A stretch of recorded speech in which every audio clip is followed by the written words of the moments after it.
Hello, ladies and gentlemen, and welcome again to Syriana Analysis. I'm your host, Almassian. Salaam alaikum, shalom, parev, marhaba to all of you from all around the world watching me on Syriana Analysis. Today, we're going to discuss the Russian sponsorship of the peace talks in Palestine. Russian side said that they are going to work for a just solution for the Palestinians and the Israelis in Palestine. Let's see how will that develop. And for that, I'm going to host, guys, 15 minutes from now, Chay Bowes. He is an Irish journalist, commentator, and the RT correspondent in Moscow, who will give us a perspective from Moscow, what is happening there right now, because as you may know, the Arabic and Islamic foreign ministers, there's a delegation of Arabic and Islamic foreign ministers headed by Saudi Arabia are in Moscow right now, and they are talking with the Russian side. But before that, I'm going to play to you a video of Professor Jeffrey Sachs. It's around 10 minutes video, guys. He spoke at the UN Security Council, and he told the UN Security Council how to end the 4 ongoing wars in the world and how the UN can end these wars. So we will watch that video in around 10 minutes, and we will come back after this video and we will discuss with Chay Bowes, as I told you, the Irish journalist and commentator and the RT correspondent in Moscow. So I'm going to screen now the speech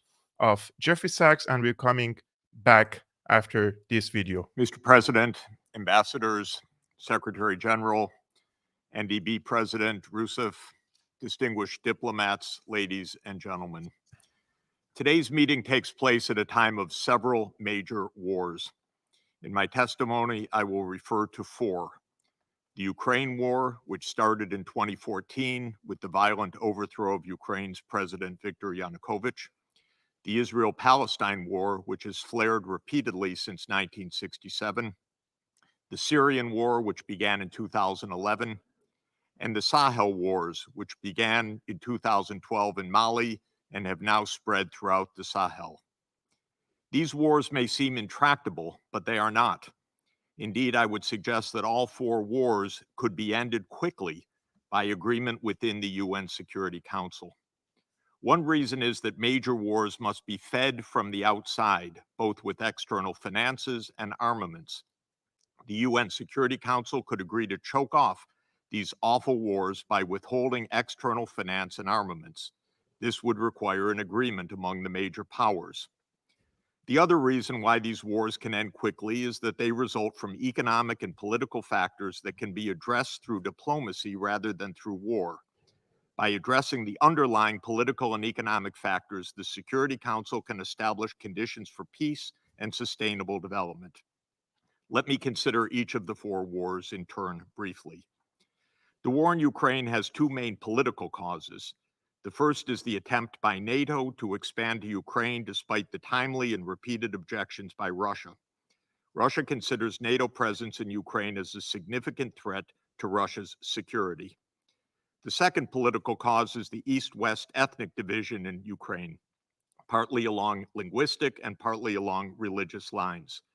Following the overthrow of President Yanukovych in 2014, ethnic Russian regions broke away from the post-coup government and appealed for protection and autonomy. The Minsk II agreement, endorsed by this council in Resolution 2202, called for regional autonomy to be incorporated in Ukraine's constitution, but the agreement was never implemented by Ukraine, despite the UN Security Council backing. The economic cause of the war results from the fact that Ukraine's economy faces both west to the European Union and east to Russia, Central Asia, and East Asia. When the EU tried to negotiate a free trade agreement with Ukraine, Russia expressed alarm that its own trade and investments in Ukraine would be undermined unless a three-way agreement was reached among the EU, Russia, and Ukraine to ensure that Ukrainian-Russian trade and investment would be sustained alongside EU-Ukrainian trade. This is a well-known event in trade negotiations. Unfortunately, the EU was apparently not prepared to negotiate with Russia over such a three-way arrangement, and the competing East-West orientation of Ukraine's economy was never resolved.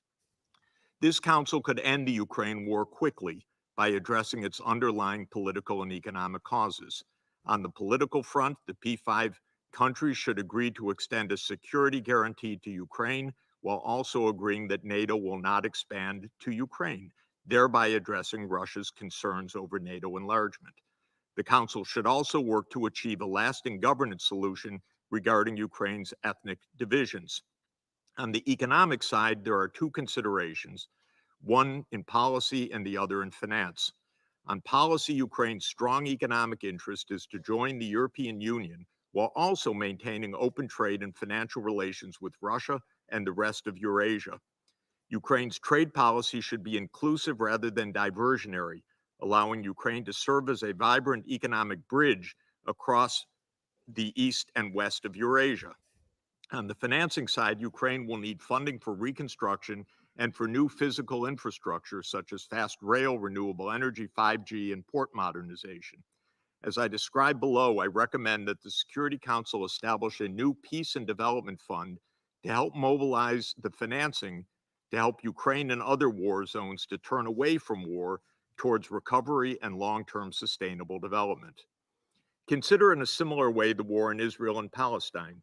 Here too, the war could be ended quickly by the Council enforcing the many UN Security Council resolutions made over several decades, calling for a return to the 1967 borders, an end of Israel's settlement activities in the occupied territories, and the two-state solution, including in UN Security Council's resolutions 242, 338, 1397, 1515, and 2334.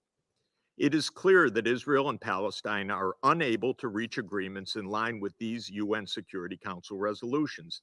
On both sides, hardliners repeatedly frustrate moderates who seek peace based on the two-state solution. It is high time, therefore, in my view, for the UN Security Council to enforce its decisions by implementing a just and lasting solution that is in the interests of both Israel and Palestine, rather than allowing hardliners on both sides to ignore the mandate of this council and thereby to threaten global peace. My recommendation to this council is that it immediately recognize the state of Palestine in a matter of days or weeks and welcome Palestine as a full member of the United Nations, with the capital in East Jerusalem and with sovereign control over the Islamic holy sites.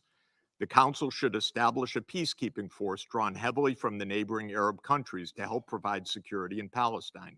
Such an outcome is in the overwhelming will of the international community and the manifest interest of both Israel and Palestine, despite the vociferous objections by hardline rejectionists on both sides of the divide. An economic strategy should accompany the political strategy. Most importantly, the new sovereign state of Palestine must be economically viable. And I give several examples of how that can be done. But most importantly, both Israel and Palestine should become part of an integrated, sustainable development plan for the Eastern Mediterranean and Middle East that supports climate resilience and the region's transition to green energy. The Council could similarly end the war in Syria. The Syrian war broke out in 2011 when several regional powers and the United States joined forces to topple the government of Syrian President Bashar al-Assad. This deeply misguided regime change operation failed, but it triggered a prolonged war with enormous bloodshed and destruction, including of ancient cultural heritage sites. The Council should make clear that all P5 countries and the countries in Syria's neighborhood are in full agreement that all regime change attempts are now permanently ended, and that the UN Security Council intends to work closely with the Syrian government on reconstruction and development. On the economic side, Syria's best hope is to become closely integrated into the Eastern Mediterranean and Middle East region, especially through the construction of physical infrastructure connecting Syria with Turkey, the Middle East, and the Mediterranean nations. The war in the Sahel has similar roots. Just as the regional powers in the US aimed to overthrow the regime of Bashar al-Assad in 2011, the NATO powers similarly aimed to overthrow the regime of Muammar Gaddafi. In pursuing this aim, they grossly exceeded the mandate of UN Security Council Resolution 1973, which had authorized the protection of Libya's civilian population, but certainly not authorized a NATO-led regime change. The violent overthrow of the Libyan government quickly spilled over to the impoverished countries of the Sahel. Poverty alone made these Sahelian countries highly vulnerable to the influx of armaments and militias. The result has been ongoing violence and multiple coups, gravely undermining the possibility of economic improvement. The countries of the Sahel form a natural aggregation for regional economic investment in infrastructure. The entire region urgently needs investments in electrification, digital access, water and sanitation, and road and rail transport, as well as in social services, notably education and healthcare. As the Sahel is among the poorest regions of the world, if not the poorest, the governments are utterly unable to finance the needed investments. Here too, and perhaps more than in any other region, the Sahel needs external funding to make the transition from war to peace and from extreme poverty to sustainable development. All P5 members, and indeed the whole world, have suffered adverse consequences from the continuation of these wars. All countries are paying a price in terms of financial burdens, economic instability, risks of terrorism, and risks of wider war.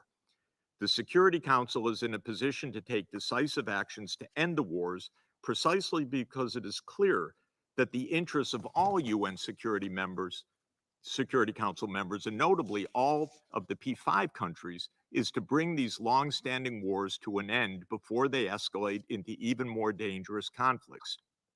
The Security Council is vested with considerable powers by the UN Charter when it has the resolve of its members.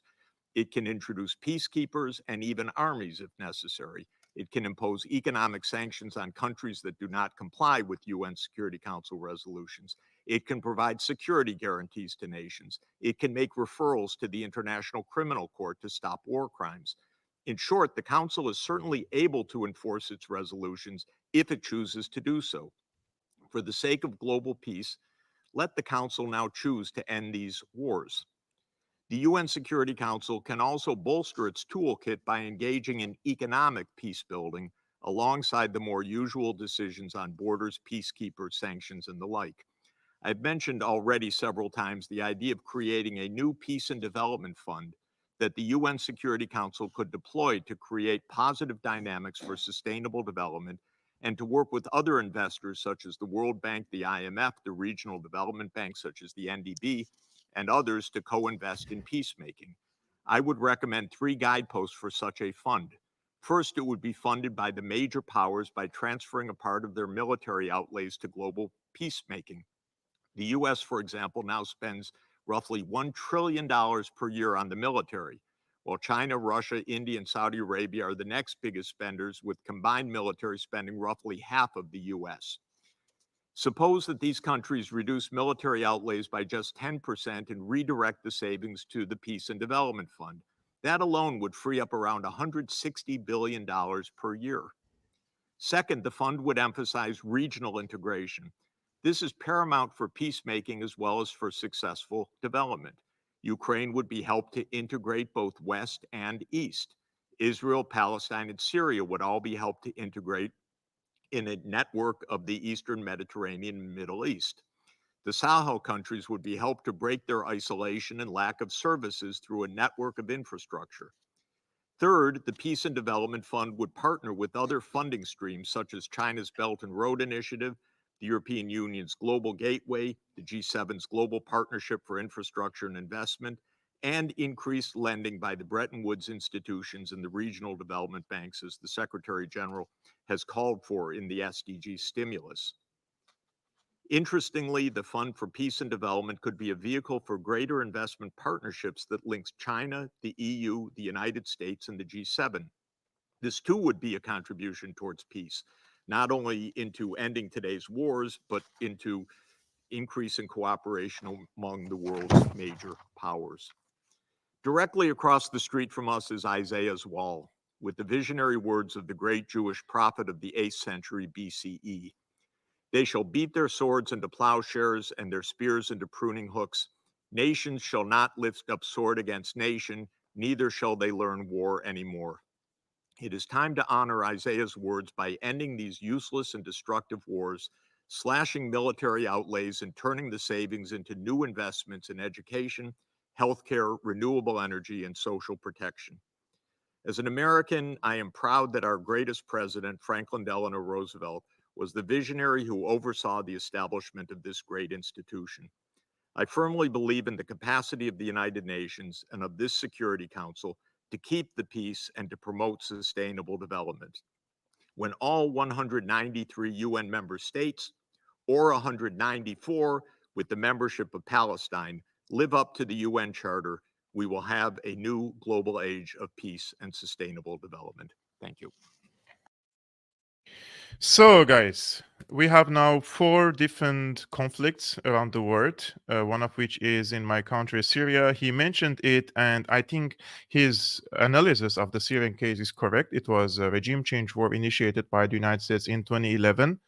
And you can Google it. There is a covert operation called Timber Sycamore, and in parallel, there is another program by the Pentagon. Timber Sycamore belonged to the CIA, and it was one of the costliest covert operations in the history of the agency.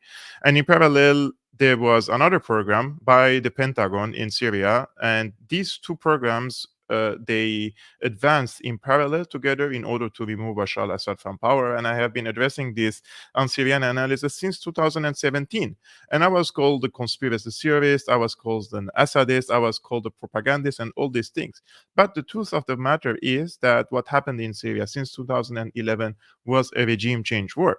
And it wasn't a peaceful revolution or a peaceful protests against the government. There were, of course, peaceful protests in some of the areas, in some of the towns, in some of the cities.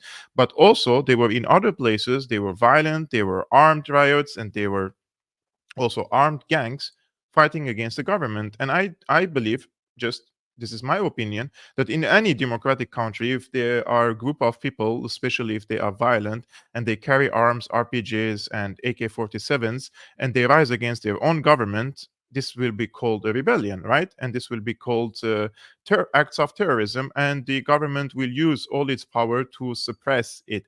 And I'm not justifying what the Syrian government did.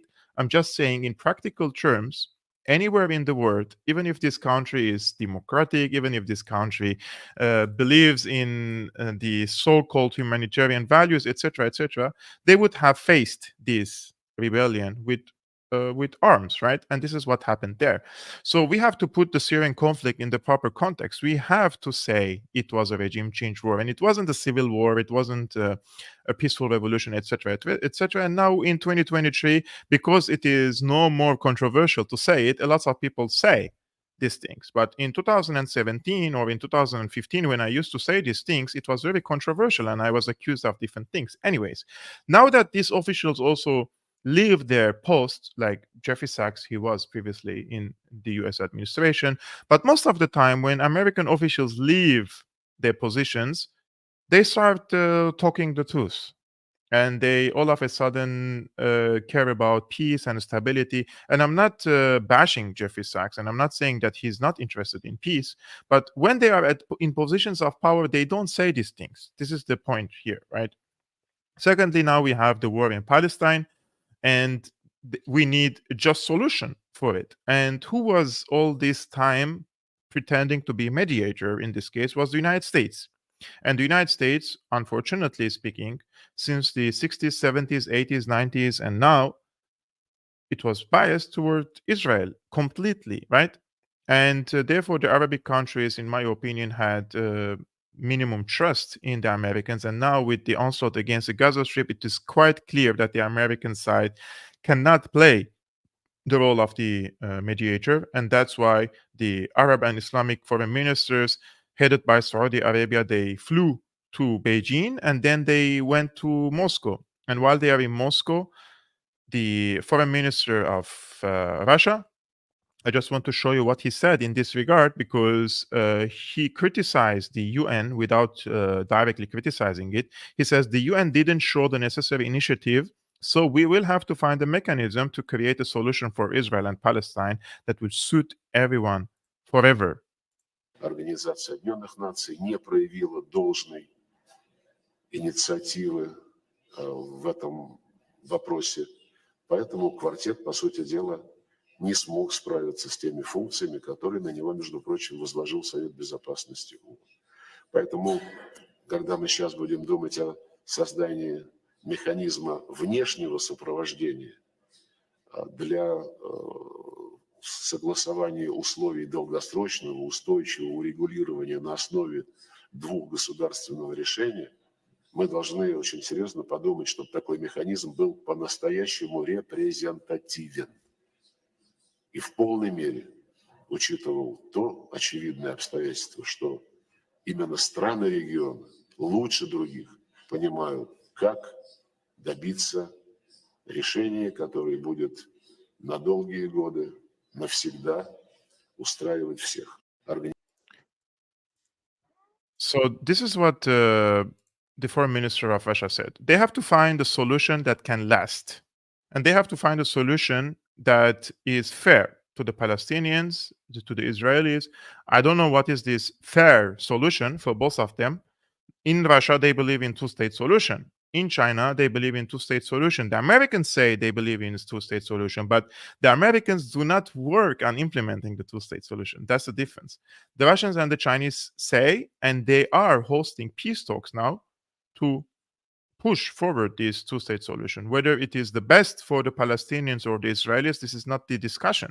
The discussion is that if this is the best solution for this conflict, for sustainable peace, something that Jeffrey Sachs was addressing at the UN Security Council, then there is one of the peace initiatives that was proposed by the Arabic countries in 2002. And this was 23 years ago. The other day I said, no, 21 years ago. The other day I said 11 years. It was, sometimes I miss in calculations, man.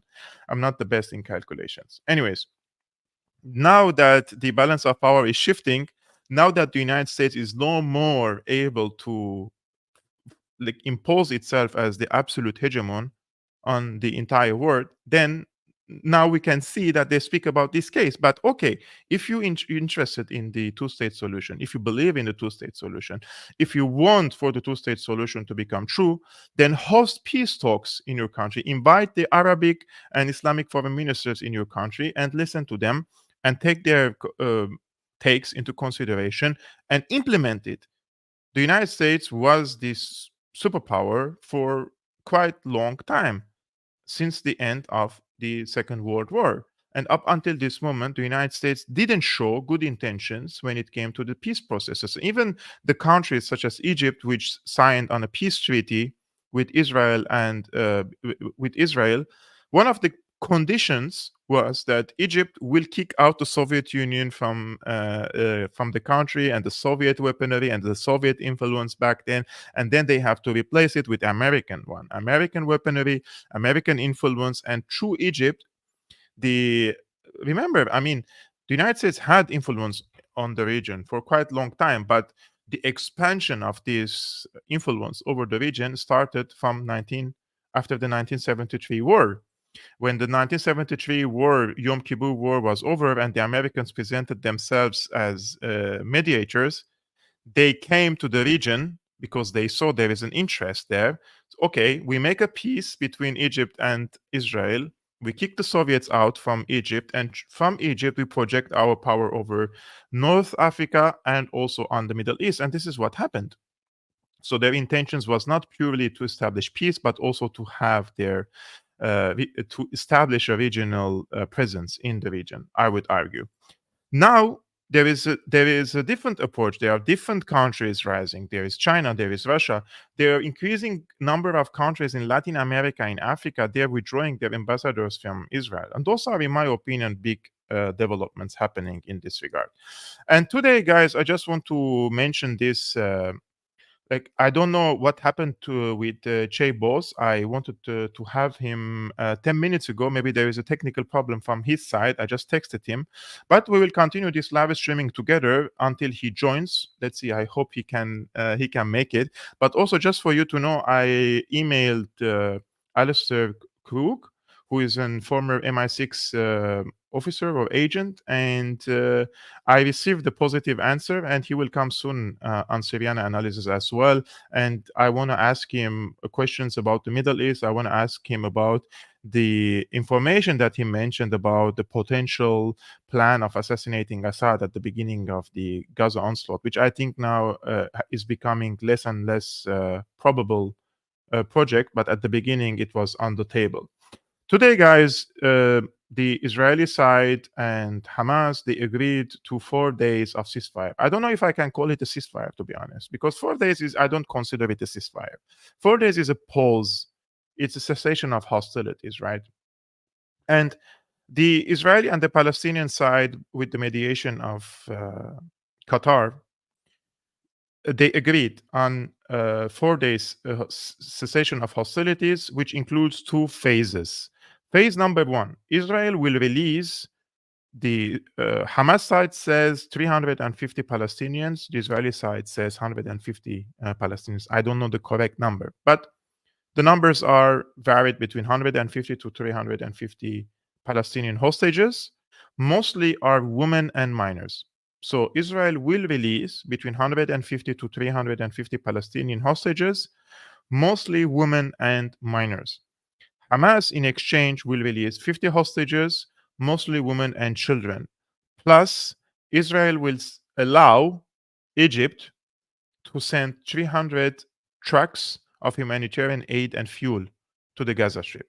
And this is an important point I want to mention, because all the time when we speak about and we say Gaza is occupied, they say, no, Gaza is not occupied, you're lying.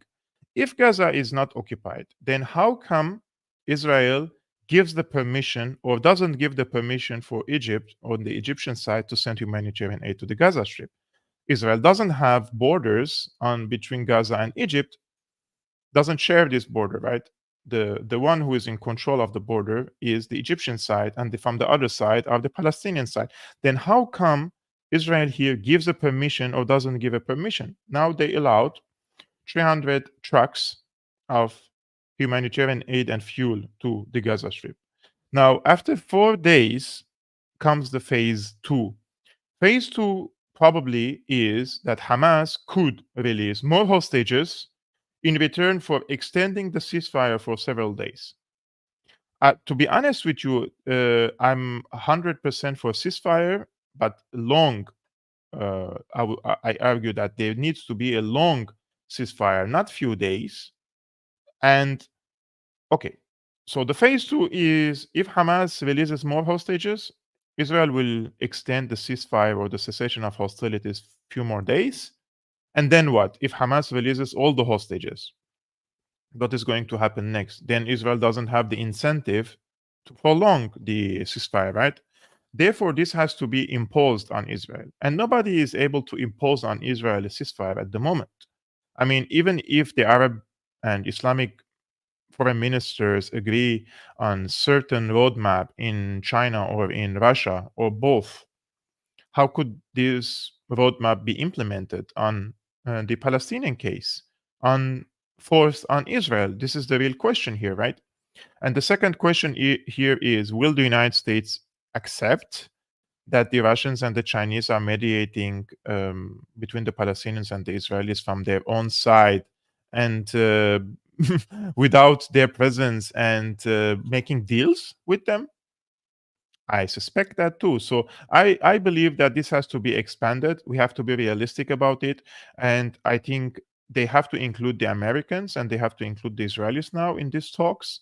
And even if the Americans are playing the mediator role between the Arabic and Islamic side with Israel, probably they sent what they agreed in Russia and China to the United States, and the Americans intervene and persuade, force, or do whatever they want with the Israelis for a long-term ceasefire. I don't know what is the how will Israel accept that, to be honest with you. And the other question here is like it's always I want to know what happened, like, because Israel was saying all this time that there is no ceasefire, we're not going to strike a ceasefire, and we will not negotiate with terrorists and to strike a ceasefire or even a temporary pause. This is what the prime minister, the defense minister, and the ministers and the officials of Israel said. So the question here is, what has changed all of a sudden that the Israeli side accepted this? In my opinion, what has changed is that the international pressure on Israel, and especially from the American side, and this is something that is happening behind closed doors, and the Americans cannot give the Israeli side an open-end time to commit all these war crimes and carpet bomb the Gaza Strip while the entire world is watching in the era of digital media, in the era of social media. The other day, one of the guests said, Pepe Escobar, I think he said, we have normalized genocide. People can watch the genocide on their smartphones, right? People can watch ethnic cleansing on their smartphones. This is for the first time, in my opinion, we as humans are seeing something like this. And I don't know, I really don't know how can, after all this time, be there people who refuse to see this and refuse to call it an ethnic cleansing. It's very clear what is happening, and it's very clear from the statements and the actions of the Israeli government and the officials of the Israeli government. Now that we're speaking about these guys, I will share with you what are they speaking in the again behind closed doors, right? This is from the Politico, and look what the Americans are concerned about. It's crazy. It's crazy. The Biden administration remains wary about Netanyahu's endgame and seeming lack of plan for what to do once Hamas is defeated. This is very clear that they don't trust Netanyahu. They think that he doesn't have a plan for the aftermath of the war, and they don't think that Netanyahu is interested in peace, and they don't think that he is the best guy for this war. on the Gaza Strip and also for the aftermath. However, this is important. There was no sense that the polls would turn into a lengthier ceasefire, a senior administration official said to the Politico. And this is the important part, guys. Just see how the Americans think in this regard. And there was some concern in the administration about an unintended consequence of the polls, that it would allow journalists broader access to Gaza and the opportunity to further illuminate the devastation there and turn public opinion on Israel. Can you believe this, guys? Can you believe this? Like, the American administration is worried that during these 4 days of pause in the hostilities or the cessation of hostilities, this would allow journalists a broader access to Gaza Strip, and this will open the opportunity to further illuminate the devastation there and turn public opinion on Israel. I mean, the public opinion is already turned against Israel, and I've been addressing this quite some time since we started our live streamings about the Palestinian case.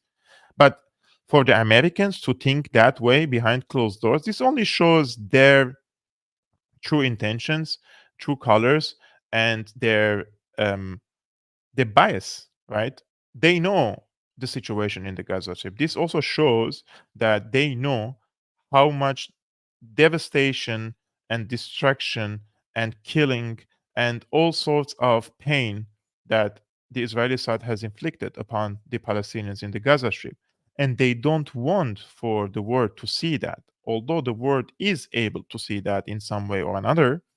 And there are still some brave journalists in the Gaza Strip reporting about that.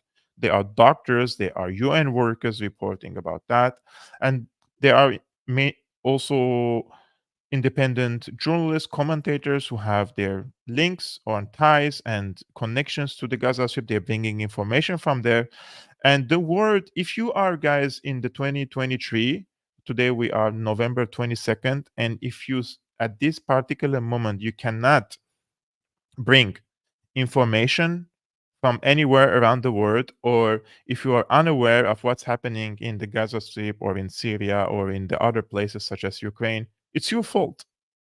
It's your fault. I truly do not believe that in the 21st century, in 2023, that I cannot excuse any person for being ignorant, for staying ignorant. The information is there. We are living in a digital era. We are living in an open source era. We are living in a globalized digital era that information is available for everyone and anyone who is interested in knowing what is happening around the world. And I'm not saying that what I'm saying is the correct one, but at least you have no excuse for not knowing both sides of the story, especially with what's happening now in Palestine. That is so sensitive and so important case for many people around the world. You have no excuse to be ignorant, and you have no excuse to be ignorant about Syria. I'm tired of this. Like, all the time people tell me, oh, but the people in this part of the world, they are so busy with their works, they don't have the time for this and that. I mean, imagine in World War II when they were sending the Jewish people to the gas chambers, and people came and say, "Oh, but the people in the rest of the world, they don't know what's happening there because they're busy with their works." Or in any other case, in Syria, when there was ethnic cleansing happening in northern Latakia, or in Adra Amalia, or in Aleppo, or many other places. And you have no excuse. You need to know about these cases, because unless you are until you are active about these cases and push back against these narratives and try to stop it and talk to your representatives and speak to them and urge them and stop voting for them, for example. Like, what is the excuse in 2023 for the United States to impose these draconian sanctions on the Syrian people, to choke them, to suffocate them, to push 90% of the people to below the poverty line, and then you have people do not even know that there are sanctions imposed on Syria? You have no excuse. How can you not care about 23 million people suffocated in another country because of the American sanctions?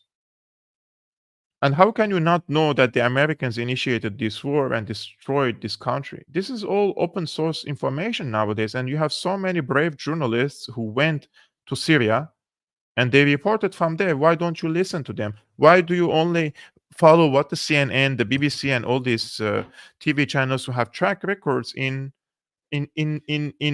pathological, like track record in lying? Those are the same TV outlets, the same journalists, the same outlets who lied about the Iraq of mass destruction, who lied about Libya, and you know that they lied about these wars, right? Have they apologized?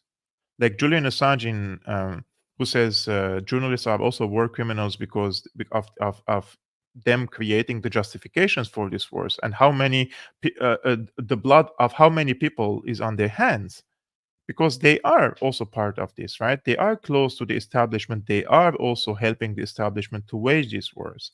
Therefore, it is very important nowadays to have citizen journalists, to have independent journalists, you have commentators to push back against this, because the rest of the world is sick and tired of this, and the rest of the world also need asking for the minimum of peace and stability and bread and milk for the kids and for the children. How can it be that in 2023 you have a country like Syria that is under draconian sanctions, and if you're a company and you want to send milk to Syria and you cannot make transaction, and then you cannot feed your child, and your child will be starved? How is that even logical and possible in 2023? It's sick, right? And then the Americans come and try to mobilize the world against Russia for their invasion and offensive of Ukraine. How can even they? How the audacity is beyond me. How can you even come and tell any Arabic country and their people, especially, that you have to be with us because now the Russians have invaded Ukraine? Do you see the hypocrisy there, the double standards? Like the people are like, do other Americans even like are they not do they not have a shame for asking this question? Imagine Zelensky coming to the Arab League and asking for the sympathy of the Arabic countries. Everybody was laughing at him. They consider him a clown because he is. I mean, he was at least a comedian clown, and we know, and there is nothing wrong about that. But sorry to say, if you have zero knowledge about how to manage the affairs of your own country, like Zelensky, like Pashinyan of Armenia, those people who never managed a kindergarten, never led 3 cows, 3 dogs in their lives, how can they even lead a country, right? This is just my opinion about this. And nowadays, as we're speaking about Ukraine, guys, the Ukrainian government is really in mess, and it seems to me that they're trying to get rid of Zelensky. This is from the Express. Ukraine soldier admits we cannot turn this around as Russia raising everything to ground. This is an article published yesterday on Tuesday, and Ukrainian soldiers have shed light on the brutal fighting in the east against Russia as concerns grow that Western support may start to dwindle. There are no concerns. It is already dwindling, and they're already telling you that they are not going to continue the support forever. Although, guys, please remember, every single Western official, foreign minister, prime minister, president, do you remember what did they used to say? They used to say that we will support Ukraine as long as it takes. You remember that? And what happened now? They're saying we cannot support Ukraine in a forever war, right? This is what they say. So, um, one of these soldiers, he warned that Ukraine's resistance is dependent on its allies in the West, saying Ukraine itself is unlikely to be able to do anything to turn the situation around. It's a question of allies, he says. It is necessary for us to have an advantage in everything, then a breakthrough is possible. We do not have this advantage. They have more aviation, radio reconnaissance, electronic warfare, and more people. But even in such conditions, Ukraine is doing offensive operations in certain areas. I think the British and the Americans are going to get rid of Zelensky, and probably they are going to replace him with Zalunski, maybe I don't know if I'm pronouncing his name correctly. And I think his days are numbered, just like the days of Prime Minister Benjamin Netanyahu are numbered. And for the next phase, they need someone depending on what are they planning for Ukraine and for Eurasia. If they're planning on freezing the conflict there, then they need someone who just sticks his guns and wait for the right opportunity to fight against the Russians again in the future. But if they're looking for peace with Russia, and this is also, in my opinion, dependent on the next elections in the United States, if it's the Republicans or the Democrats, if the Republicans come to power, I suspect that they will try to force a long-term ceasefire, freeze the conflict, and bring someone who is not that radical to deal with this situation in Ukraine. So we have this, we have that, and we have the, I think this was today or yesterday, the defense minister of Secretary of Defense, Lloyd Austin, was in Ukraine, and he says, I visited Kiev with a key message. What happens in Ukraine matters because rules matter and sovereignty matters. Check. Ukraine matters. What happens here matters, not just to Ukraine, but to the entire world. This is about the rules-based international order. This is about, not living in a world where a dictator can wake up one day and decide to annex the property of his peaceful neighbor. That's not the world that we want to live in. And so this is more than just Ukraine. This is about, again, the rules-based international order. I truly do not know how can he come and stand in front of the camera and say these things with a straight face, right? Like, seriously, how can you, as an American official, your country is illegally occupying Iraq at the moment, and they have presence there, military presence, and they're illegally occupying 1/3 of Syria, come and say something like this? It's the audacity is beyond me. How can you even think that the people of the world will take you seriously about this case, right? It's unbelievable. And because of this, guys, it's very important to understand this double standards is counterproductive for the American image, reputation around the world. The American officials, policymakers, they have to understand this, that when they come and speak about rules-based order, when they speak about sovereignty, when they speak about occupation and all these things, and when they themselves doing all these things, or their allies are doing all these things, then the people of the world will say, come on, don't fool us, bro. I mean, you're part of it, right? You are doing the same things and more and worse. Therefore, when the people, especially in the countries that are in the South or in the global South, who were victims of the American wars, look, NATO may have better reputation in the Western world, in the northern countries, in Europe, in the Nordic countries, probably, I'm saying, among some people, because for them, NATO represented certain level of security. But for the rest of the world, ask what is the opinion of the Yugoslavians, for example, about NATO. Ask about the Libyans about NATO. Ask the Iraqis about NATO. Ask the Afghans about NATO. Ask the Syrians about NATO.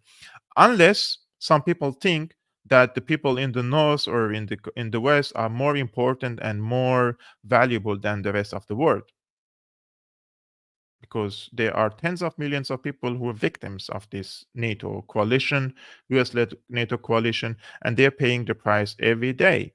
And they are paying the price with their victims, their sons, their daughters, their fathers and sisters. They're dying, right?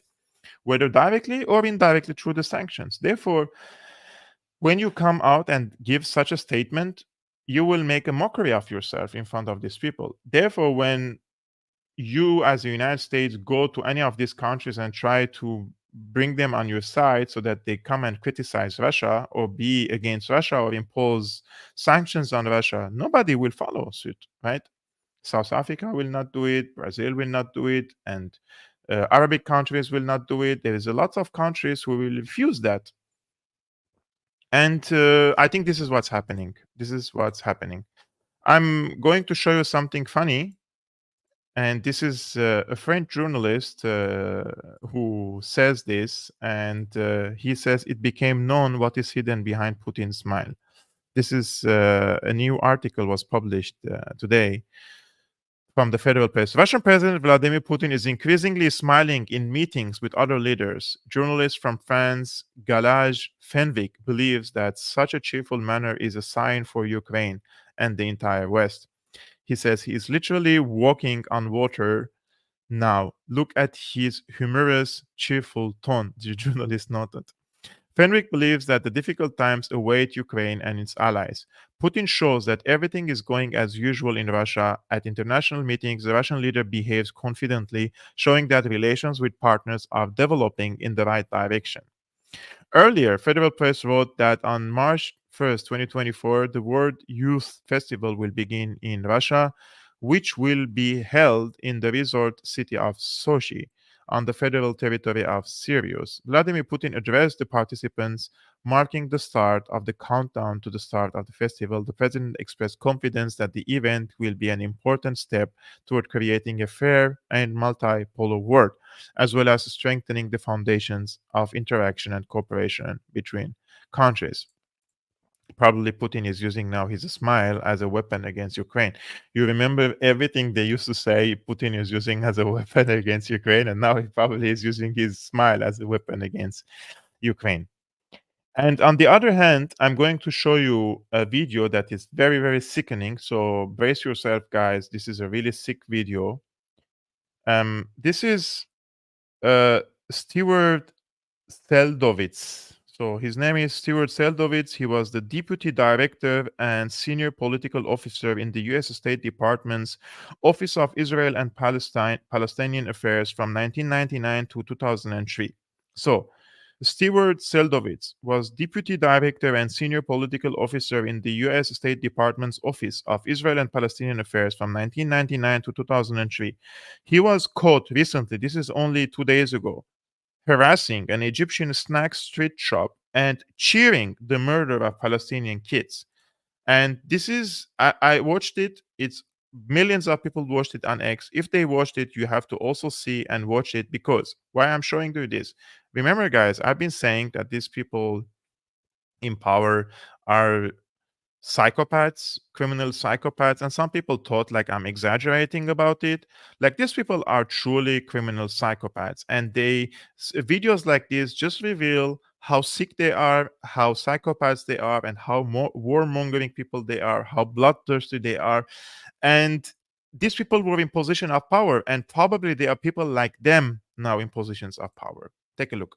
But you're a terrorist. You support terrorism. Listen, go. I'm not You support something. You do. You support terrorism. You're a terrible person. You kill children, not me. What? Go. My kids? What about my kids? You kill children, not me. Go. I didn't kill children. Okay, what I see You know here? why? If we killed 4,000 Palestinian kids, you know what? It wasn't enough. It wasn't enough. Go, go. What? Go. No, no. Muhammad was a child molester. Go. It says in the Hadith. You read the Hadith? Go. Do you read the Hadith? I'm gonna call the police. How Go. old was Aisha when Muhammad married It's not her? your business. Go. No, I'm asking you.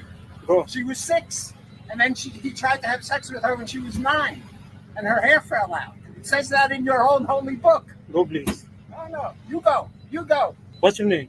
What's my name? Yeah. Muhammad. Your name Muhammad? Yeah. Are you sure? Yeah. Are That's you me. here legally? Go. Why should I go? It's a free country. It's not Egypt here. Okay, I'm gonna call the police. Go. The Mukhabarat wants your picture. Okay, yalla, go. Yeah. You know the Mukhabarat? Hmm? The Mukhabarat. No, I don't know. You don't I know? don't speak English. No. Yeah, go, yalla. Mukhabarat in Egypt will get your parents. Go, go, go. Does your Yeah. father like his fingernails? They'll take them out one by one. يلا روح من هنا يلا يلا go go go. Why should I go? Why should I go? Tell me why I should go. I'm standing here. I'm an American. I have free. It's a free country. It's not like Egypt. Just smile for me. Mhm.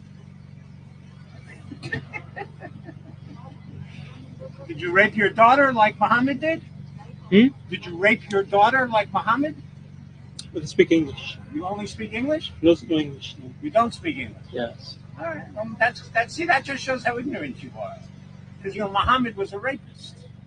It says in the Hadith, in your holy book. Oh Muhammad. What? Oh Muhammad. Muhammad, your prophet. You know who he is. My prophet? Yeah.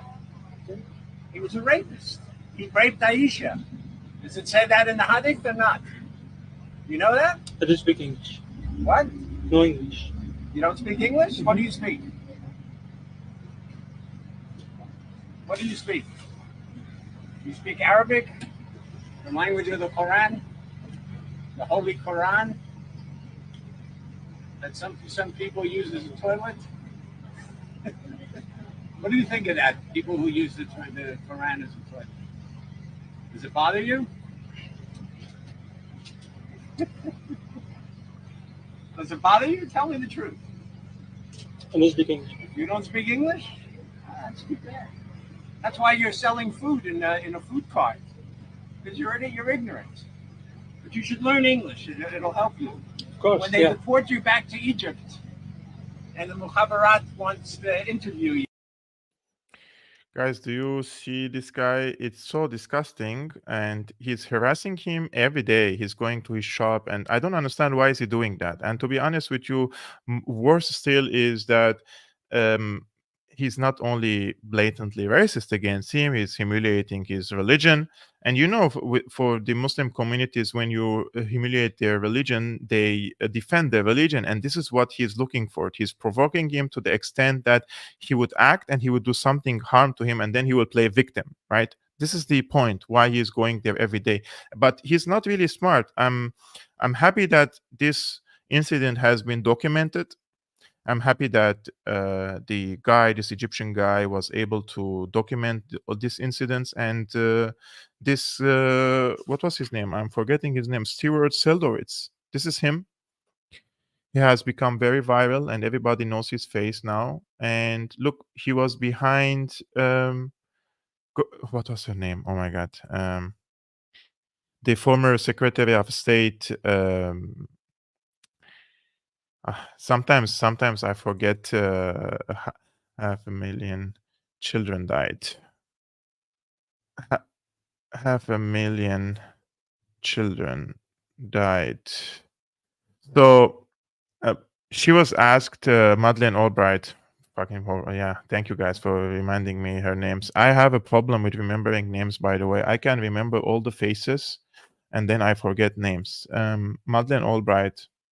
See, this is at the UN Security Council. He was sitting behind her. And back then, he was a deputy director and senior political officer in the US State Department Office of Israel and Palestinian Affairs. Like, the guy was literally serving in the office that is concerned about the Israel-Palestinian affairs in the American administration. And this is what he thinks of the Arab people, the Muslim people, and now thinks about the people, Palestinians in the Gaza Strip. Like 4,000 people, 4,000 children dead. The numbers are now, by the way, 6,000. And he thinks that, they should do more. They should do more. This is what he thinks about this case, unfortunately. So I really do not know what to say about these cases. I just think and believe that these cases, when they go viral, it creates a certain public opinion, and it creates a certain pushback by the people, whether in the United States, whether around the world. People start seeing through the truth of these people and the truth about these so-called ruling elites, whether they were former or current. Because if this 20, 30 years ago, the officials were like this, what makes you think that the officials now who are taking decisions are not like this too? And I think, I truly believe, because of what I saw in Syria, what I saw in Libya, and what they did to these countries in Iraq, it's the same, and it's probably even worse.